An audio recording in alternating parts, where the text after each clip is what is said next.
Perfect Turd Podcast, episode 43, Lamar. Tremors, Shrieker Island. Yes. We were looking forward to this movie. Yes, we had our whole pretty much live stream talking about all the movies leading up to this because it just came out on, what was it, the 20th, correct? 20th. It came out on the 20th. This is the 7th movie of the series. And so, yeah, this was pretty much a big one for, I guess, not just for our podcast, but just B movies in general, basically. So, and I feel like, I think our wait was worth it.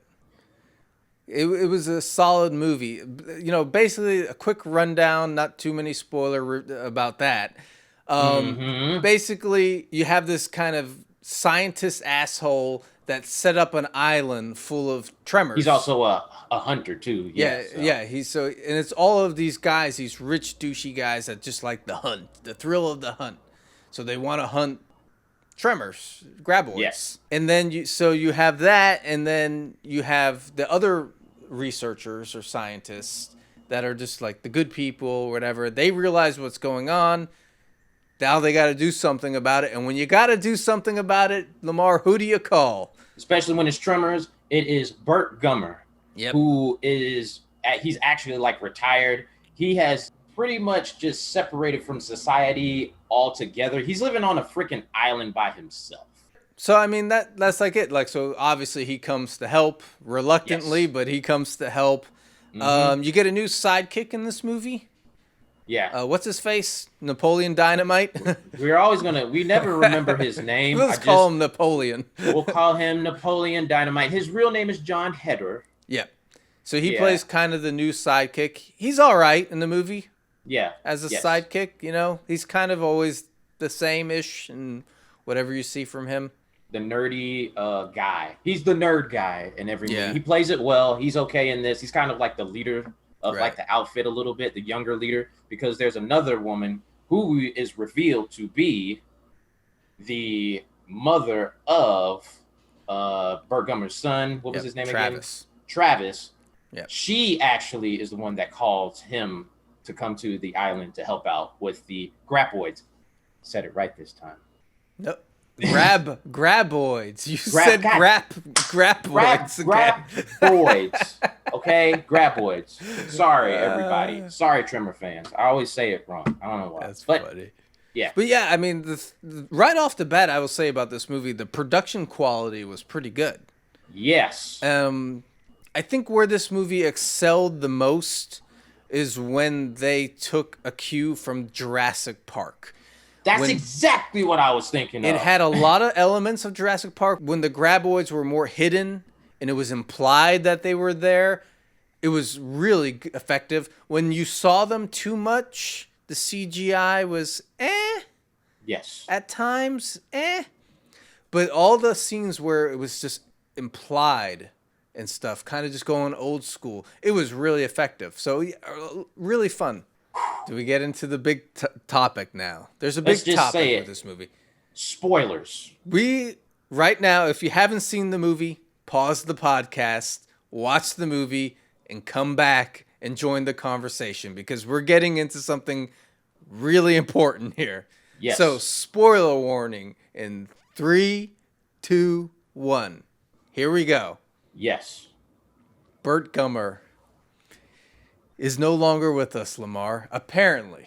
Well, we'll say apparently, but the way he goes, should we spoil how he dies and everything like that, or just go into it? I guess we can go into it. It was a cool setup because he was like, we're going to use a trick that my friends Val and Earl used. So a cool little throwback to the old movie, which I loved.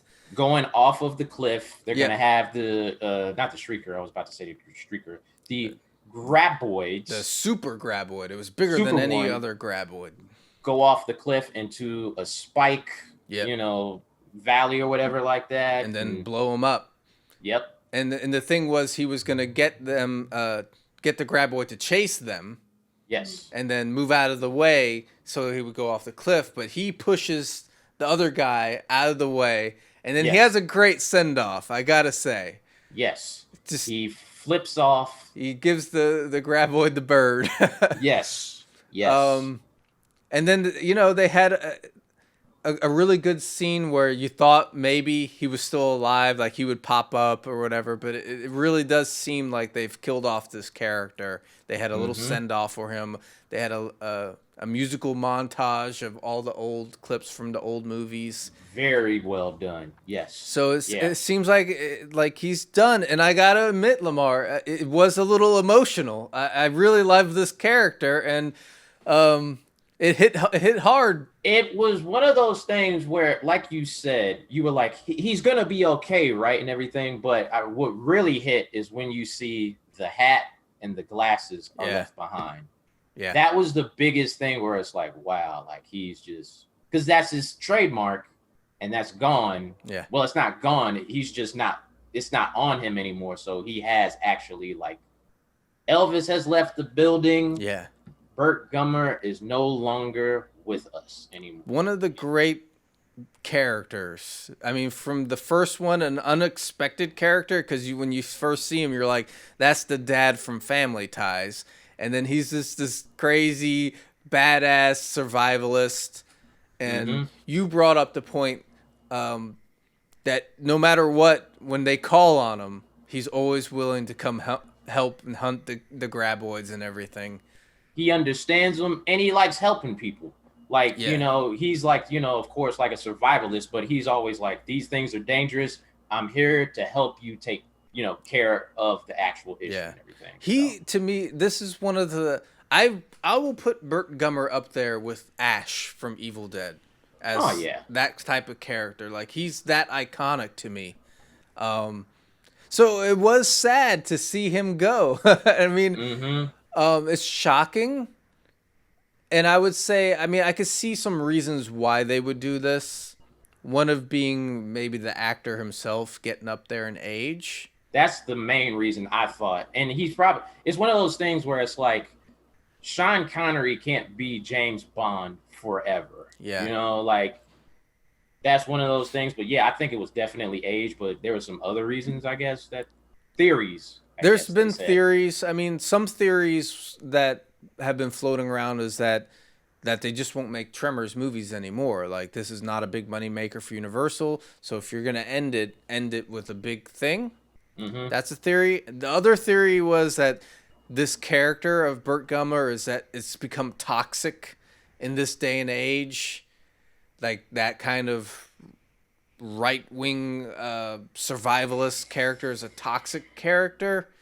I mean, I don't feel that because the character is so likable. Yeah. Everybody likes this character. When you think about Tremors, it kind of has this, how would you say, this small town feel to it. Because it starts off, you know, in perfection, Nevada. You know, it's a little town. These people come together to fight these things off. Of course, Burt Gummer. So he kind of adds, I feel like, a realistic approach to it. Like, you have to have that character that, you know, is that crazy and everything like that has to take care of the issue. So, I guess in the relation to the movie, it's kind of like, you know, he's helping out like the young people who are about environmentalist things. But it's not like he's acting like he's better than them. He just has more knowledge, so he's kind of like, you got to do it like this. But he embraces the younger people, too. Yeah, and they always come looking for him. And it's just the thing, he's always that, like, anyone, no matter who you ask, that's seen Tremors, the original Tremors. You say, what was the best character? They all go to him, and they all go to that scene in the bunker. He's a great character, so I don't think, even in today's crazy political age, that this character has become toxic enough where you have to kill him off. I don't think it's that. No. I just think it's a thing now. If they do continue to make Tremors movies without him, my only hope is that they can somehow find a way to bring back Kevin Bacon. Yeah. And because they kind of, like, they've alluded to it in the previous movies, because in part 6, his daughter. Right. Yes. Because, you know, she had the graboid skin boots, and she's like, my dad gave them to me. So and then in this movie, he alluded to Val and Earl's plan to get. So going forward, it would be cool to get those guys back, but the linchpin of this franchise has been Burt Gummer, so it's going to be difficult not having him. He was a big part of the series. He represents like the crazy old man in the bunker. Yeah, he's great. That's like the guy that you need to handle something like this. Like, yeah. So yeah, man, that one hit home. That was hard. That was hard to handle. It was a surprise. I did not see it coming. I didn't see that coming at all. Like you, I was thinking, no, maybe he made it out the way. And going back to like, I guess, him not being toxic, he basically saved a person's life. At the end, like, I don't know. Theories people have. I don't know. Well, rest in peace, Burt Gummer. We love you. Yes, we do. Yeah, man. So, what would you rate the movie? What's your rating on the movie? I mean, it's not exactly a 5. It's a 4.5 to some of the CG and stuff like that. Right. It was definitely better, of course, than A Cold Day in Hell. I will always mention this when they, abandoned their premise of it being in the snow. That always nags me about this movie. That movie, but this one is pretty good. Definitely check it out. If you're a Tremors fan, you got to see this one. Yeah, it's like because it might be the last one. It might be the last one. Yep. Yeah, I agree. 4 out of 5 for me. I really liked it. The production value was really, really good for this movie. The villain was good. That guy is always a good actor. But yeah, just overall, just like it's a solid movie. I think this is the second best Tremors out of all of them. The original is always going to be my favorite. That's the best. This is the second best in my opinion. So yeah, 4 out of 5 just because some of the CGI, just they were doing well when they were hiding everything. Yes, you were just getting bits. When they exposed them, you went ah. Yeah. But overall, really good entry. Yeah, it is a good entry. Like we said, it might be the last. So definitely check this one out and rest in peace. He went out like a G. He went out like, guns blazing, basically. So, Yep. Yep. Right on, man. So, next week, we're going to be hitting November and we're going to be hitting Thanksgiving themed movies, Lamar. We're starting off with something called Poultrygeist. Oh boy. We're going back to Tremor. Yeah, we're going to hit the old, well, I guess it's not a turkey, but the old fawn, theme a little early. So, yeah, definitely check us out. Poultrygeist, So, yeah, it's going to be an interesting one. So, like and subscribe to the channel so you don't miss it. Yep. Well, this wraps Perfect Turd Podcast episode 43 up, Lamar. Peace. And rest in peace, Burt Gummer. Yes. Rest in peace. Yep.